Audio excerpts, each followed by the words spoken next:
your present heading. Maintain 3,500 till established on the localizer. Cleared the ILS 32 approach. One thing that I've always had a question about, and you just tell me, by the way, if I ever get into questions you can't answer, but you know, tower culture is an interesting thing, because it seems like when I have towers that I really like and I really respect, and then I have other towers that I watch very carefully, and it's not controller specific. It just seems to me like, oh, there's a whole bunch of good controllers up in this tower, and over here they seem to have all of these same bad habits. And I'm just curious if there's any CFI in the tower, so to speak, or like, what does the tower manager do? And I'll just give you two quick examples. There's one Delta tower that I find, there's two things they do that I think are fairly unprofessional, and it happens regularly with multiple controllers in the tower. One is speaking fast. Like, they speak so fast that you couldn't speak any faster. I mean, the clearances come out so fast that it's like, even if you tried to do it faster, you couldn't. And the second is they talk to pilots on landing. Like, when the wheels hit, they'll say, "Where are you parking?" while we're still rolling. Yeah, that's fine. Yeah. So I'm sure that you're not that guy, but like, I don't know, is there anybody watching those folks in the tower to say, "Hey, on your shift today, I noticed you were speaking too quickly and multiple pilots couldn't understand you. And by the way, don't do that thing where they're rolling out and you're talking to them." Is there anything like that? I mean, there's oversight every day. I mean, we have supervision, and they may be having those type of conversations. Yeah.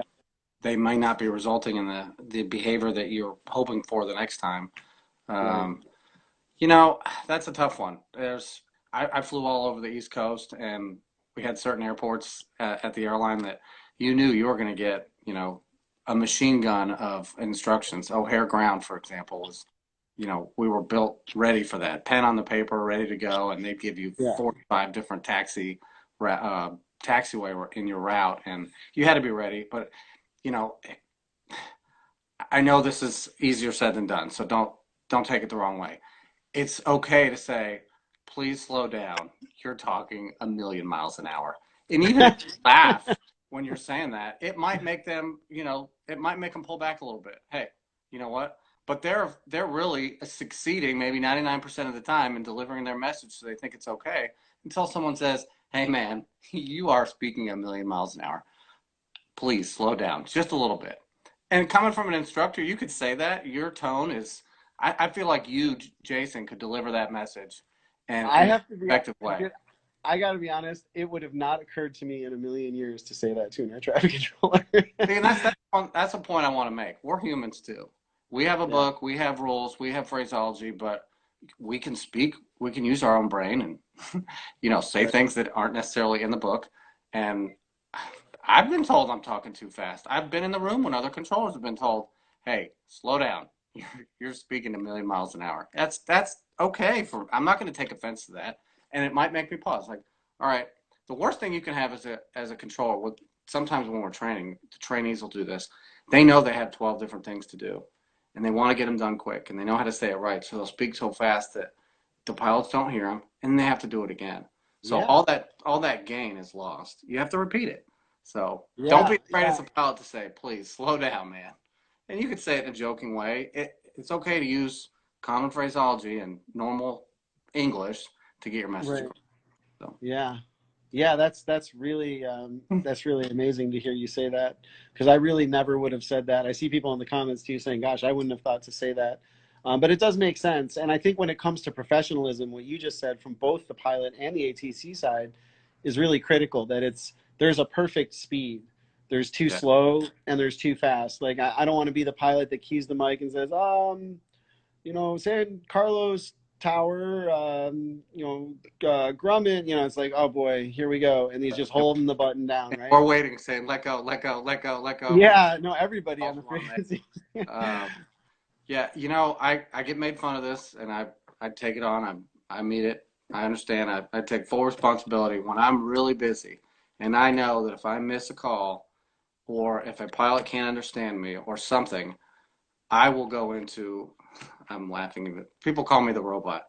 I will go into a very robotic tone, very even, and it sounds like the guy who's mad at you, but I do it with every pilot, and I'm looking for 100% from me to deliver that message.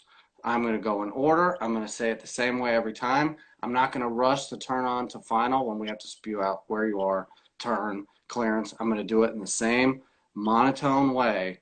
And I think that does a couple things for the pilots. There's consistency in my volume and in my tone and my speed. So hopefully they can understand me. And I think after a couple calls in that robotic way, they understand they're busy. They're not wasting any time. The pilots are complying right away. They're reading it back, and he's going on to the next pilot. So it sort of sets the stage for everyone else. And, it's fine. I'll get made fun of for my whole career for it, but it works for me. If I get upset and I go too fast, I have to repeat myself, and it makes it worse. Yeah, that's really interesting. By the way, somebody sent through the comments, the Flying Gnat says that UK and the UK official phraseology includes the words "speak slower," which is kind of Okay. cool. Yeah. So they have that's like official there. And I think what you just said is really interesting and true. And I just want to highlight it again. And that is that the controller is sort of like the conductor of the band. The controller sets the whole tone on the frequency, right? Like if you go to that robotic thing that you were just talking about, everybody is going to respond like the symphony, But that too fast thing, like sometimes I'm trying to, like at San Carlos, it literally comes out sometimes like, taxi 30 Ronald Berry Vi Juliet. It's like so fast that it's just like, I think I know what he said, but I'd have to ask again. If a controller comes on and does that, not only will they have to repeat themselves, but everybody else, all the other pilots think, okay, I better get my game up here. I better start talking fast to match that tone, Right. This guy's busy. And it really, yeah. So anyway, you guys are like the leader of the band there, right? You sort of set the whole And tone. if everybody else is on the same sheet of music, if you're going to use that analogy, then Yeah, I like better it. we all are. So, yeah.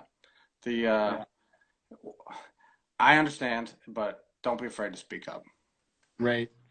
Somebody's asking, does say again imply speak slower? Not exactly, right? I mean, no, but maybe not directly, but if someone says say again to me, I recognize that I may have mumbled or I spoke too quickly, and I'll try to slow down. Maybe that might be my reminder to get into the robotic mode, so that everybody understands what I'm saying. Yeah, I love that you have an actual mode, like a gear you shift into. It makes, that's great. Look up in the sky, there you are. Look up in the sky, there you are.